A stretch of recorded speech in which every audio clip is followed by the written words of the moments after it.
All right, so we had just finished up talking about our logarithmic function here. And remember that you can graph this in your calculator as well to get an idea of what it is you're trying to graph before you start and get some key points.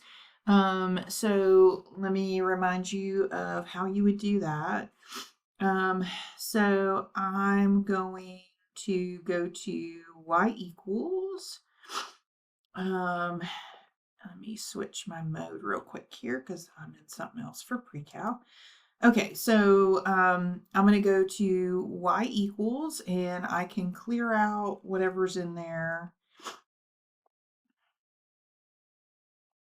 All right, and then I'm going to put in our equation that we were just working with.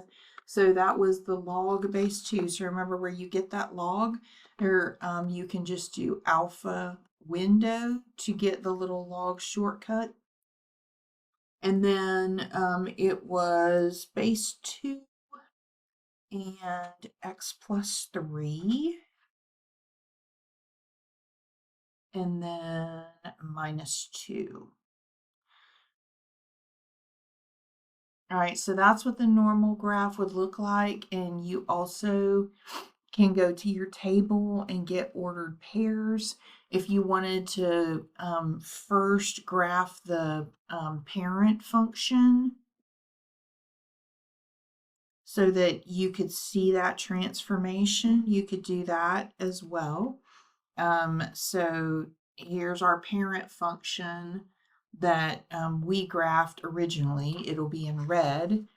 And then the one that horizontally shifted 3 to the left and then 2 down is our blue one. Okay, so once we have our graph, then we can talk about some of the domain, range, asymptotes, that kind of thing. And so for the range, if you look at that blue graph, that was our final graph, you can see this is going to negative infinity, and then up here, this is just going to keep going and going up, so that's all real numbers. And then for our domain, if we start over here, you can see the first value we get to is this graph is approaching that asymptote at -3, but not touching it. So we would say x is greater than -3, or you could give it in interval notation. And then as we already discussed, the asymptote is going to be the same as the horizontal shift of -3. All right, then for number 9, it says solve the system algebraically by substitution or elimination. So I did it both ways, so whichever one you liked better. I think most of you like elimination, so I started with that one. Okay, so we've got 2x minus 3y is equal to 6.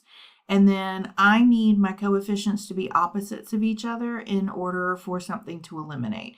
So I'm going to make this a +2 and a -2. So I'm going to go through and multiply this whole thing by -2. Remember, what you do to one side, you have to do to the other side. So that would be -2x, and then -2 times 6y is -12y, and 3 times -2 is -6. So now when I combine, my x's eliminate, and I'll have -12 and -3 is -15y, and then 6 and -6 is 0. So divide both sides of that by -15, and I'll get y equals 0. So once you know one of those values, just plug it back into the equation to find the other value. So I'm going to plug 0 in the place of this y right here. And so that would give me 2x is equal to 6, divide both sides by 2, and I'll get x equals 3. So my solution should be 3, 0. And the nice thing is I can check that, right? Because if I put 3, 0 into both of these equations and it makes them true, then I know that's my solution. So I'm going to put 3 in for x and 0 in for y, so that would give me 6 minus 0 is 6. And then I'm going to put 3 in for x and 0 in for y, and that would give me 3 equals 3. So yes, that is my solution. If instead you wanted to do it by substitution, then remember you're going to take one of your equations and solve it for one of your variables and plug that into the other equation. So the only variable that didn't have a number with it was this x, so I'm going to solve this equation for this variable. So that means subtract 6y from both sides. So you can see right here, x is 3 minus 6y. So solve one of the equations for one of the unknowns and then plug that into the other equation in the place of that unknown. So that means that for my other equation, 2x minus 3y is equal to 6, that I'm going to replace x with what we just found it was equal to, 3 minus 6y.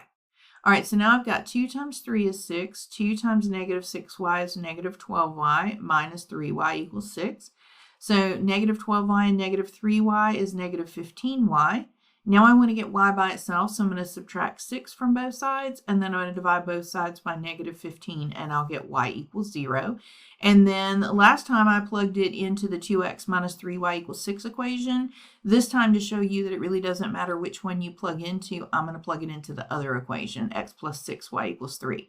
So if I put 0 in for y, I'm going to get x plus 0 equals 3, so x equals 3. So that, again, would be 3, 0. So either one of those methods, substitution or elimination. All right, then for number 10, we're going to solve that exact same system graphically to see that the solution is our intersection of our two equations, okay? So if you want to put this into your calculator, you can, but you would have to solve each of these equations by y first to plug them in. So what I mean by that is, like, for this guy, you'd have to get y by itself. So you would have to subtract x from both sides and then divide by 6, because you only can put something in your calculator in y equals, right?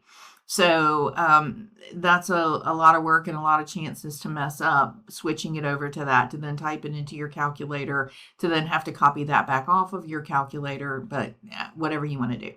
Okay, so for my first equation, 2x minus 3y is equal to 6, I just need a couple of points on an xy chart to plot that.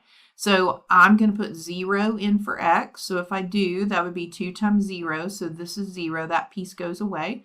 So that would just be negative 3y equals 6.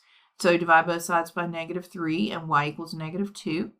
All right, then I'm going to put 0 in for y. So if I put 0 in for y, that piece goes away, and I'll have 2x equals 6, so x equals 3.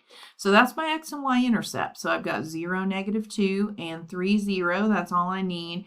I'm going to use a straight edge to draw this line so it's as accurate as possible. All right, and by straight edge, I mean, like, just use the side of your calculator or something. All right, then x plus 6y is equal to 3. So same thing. I'm going to put 0 in for x. So if I do, that gives me 6y equals 3. So y equals 1/2. If I put 0 in for y, that's going to give me x is equal to 3. I'm not really a fraction fan, so I'm going to plug in another value. So I'm going to put in negative 3. So if I put negative 3 in for x, that's going to be added to the other side. So that would be 6y equals 6, so y equals 1.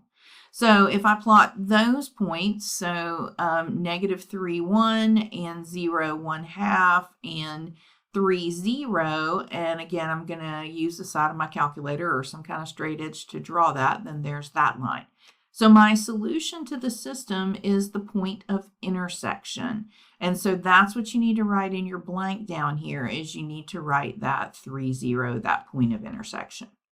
All right, then for number 11, solving the equation. First off, I want to get the exponential equation by itself. So I'm going to go through and divide both sides by 10. So if I do that, now I just have the exponential 7 to the x minus 8 is equal to 10.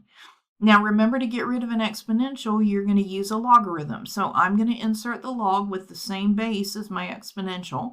So I'm going to insert log base 7 and log base 7, because what I do to one side, I have to do to the other side. So the log base 7 of 7 cancels out, and I just have x minus 8. And then I'm going to add 8 to both sides. So that's going to be 8 plus the log base 7 of 10. Now, you cannot add the 8 to the 10. That's not the log base 7 of 8. So if I added it over here, I would be saying that I'm supposed to take the log of that as well, and I'm not.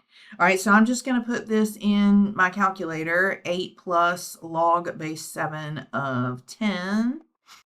So 8 plus log base 7 of 10. All right, so that's where we're getting our solution of 9.183. All right, so number 12, we have a logarithmic equation. So again, we're going to start off the same way. You need to get your log by itself. So I'm going to divide both sides by the 6. So now I've got my log alone on the left-hand side and 3 on the right-hand side. So we want to switch this from its logarithmic form to its exponential form. So remember, you're going to take your base to your answer and set it equal to what you were taking the log of. So 9 to the 3 equals x plus 3. So 9 cubed on your calculator gives you 729, and then to get x by itself, just subtract 3. Now remember that you can't take the log of 0 or a negative number, so we do need to check this answer by plugging it back in and just making sure that I'm taking the log of a positive or 0 and that it's not an extraneous root. All right, number 13. So Miss Stainback wants to hang a banner 15 feet up off the ground on the exterior wall of the upper school building to congratulate the seniors on graduation. The maximum safe angle of elevation for the ladder is 50 degrees. So how long does her ladder need to be? And we're going to round to the nearest whole number. Okay, so over here, here's my building, and I want the banner to be 15 feet up in the air, right? Like up off of the ground. And then the angle of elevation for my ladder right here is 50 degrees. And what I'm trying to find is how long this ladder needs to be. Of course, the ladder would be slanting and leaning up against the building, right? And so I know this angle, I know what's opposite, and I'm looking for the hypotenuse. So the trig function that deals with opposite and hypotenuse is sine. So we're going to say sine 50 is equal to 15 over x. And then to get x by itself, let's cross multiply. So this sine 50 is over 1. So we're going to say x times sine 50 is equal to 15 times 1. So to get x by itself, divide both sides by sine 50. So throw that into your calculator and we get 19.58. So since we're rounding to the nearest whole number, she needs a 20-foot ladder to hang your congratulatory banner. Miss Wetmore, on the other hand, wants to go roll her seniors' houses. She can throw the toilet paper into the tree at an angle of elevation of 72 degrees. How far away does she need to stand from a 30-foot tall tree when throwing the toilet paper? All right, so again, we're going to round to the nearest whole number here. So if we look at our image over here, our angle of elevation is 72 degrees. And we know that the tree is 30 feet tall. What we don't know is here's the tree and here's Miss Wetmore. We need to know how far away I need to stand. So this is my unknown. And so I can say I know my opposite and I'm looking for my adjacent. So the trig function that deals with opposite and adjacent is tangent. So we're going to say tangent of 72 is equal to 30 over x. All right, so this tan 72 is over 1, so we can cross multiply and say x times tan 72 is equal to 30 times 1. And then to get x by itself, divide both sides by tangent of 72. So put this into our calculator and we get 9.7476. So if we round that to the nearest whole number, I need to stand 10 feet away from your tree the night of graduation when I come roll your house. All right, then 15, find the solution to the equation between 0 and 360 for 2 sine x plus 1 equals 0. Okay, so first off, let's get sine x by itself. So to do that, I'm going to subtract 1 from both sides, and then I'm going to divide both sides by 2. So now I've got sine is equal to negative 1/2. And I'm going to look on my circle. Now, it said 0 to 360, so you can give degrees here instead of radians. I think by now we just kind of by default put radians, but you could do either one. So all you're going to do is look on your circle and see where sine is equal to negative 1/2. So let me grab my circle. All right, so we are looking for where sine equals negative 1/2. Remember that x is cosine and y is sine. So I'm looking for y values of negative 1/2. So you can see that's going to be right here at 210 or 7 pi over 6. And then that's going to be at 11 pi over 6 or 330. All right, then the next one